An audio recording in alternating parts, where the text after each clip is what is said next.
Okay. Let's start with navigation. If you will have a look up there, you will see where you're at in this claim. You can click on any of the sections, and it will take you to that area of the program. If we move over to the right of the window, you can see that here is where you would assign yourself as treating physician. This way you won't have to type your name for every modality.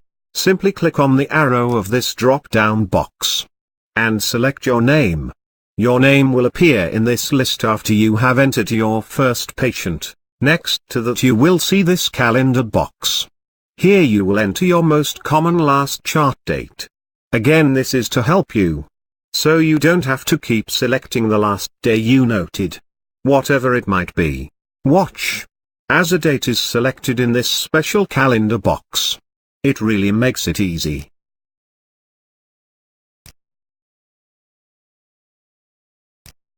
You can see it makes entering a date a lot easier. Now, let's have a look at the patient data. To edit your patient's information, you will need to click here on the Edit button. At that point the input screen will appear. There are 3 different areas in which you can access with these tabs at the top. Everything on this first section is pretty self-explanatory as to what the program is looking for. Don't forget to select their dominate hand in this drop-down box at the bottom. Let us tab to the next section. Their contact information. Again, these text boxes are rather easy to answer, so I won't go through each one on this page. All the boxes in this program will remember all your previous entries. So, if you want to select a previously entered piece of data, simply double-click on the box, and a drop-down will appear for you to make a selection. Again, the information needed here is self-explanatory. Now, last but not least, we have additional information. The first text box is looking for the person whose insurance is going to pay you.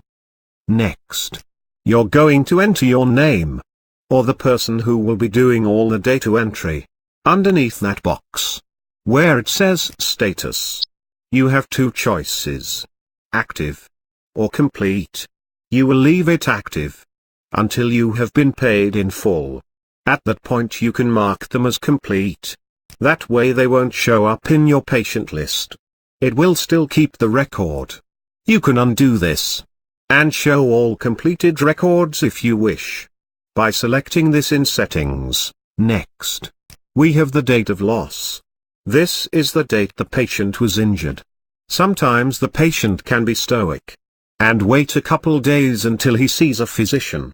That is why we collect the 2 dates: date of loss and the date of first treatment, or the first time they came and saw you. The final text box is medical specials. This is your total bill. Usually this box remains blank until it's time to create a report. Then you know what all the charges are going to be. Don't forget to click OK here at the bottom to save this information.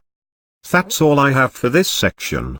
If you have any further questions, please contact someone at Sequoia Visions.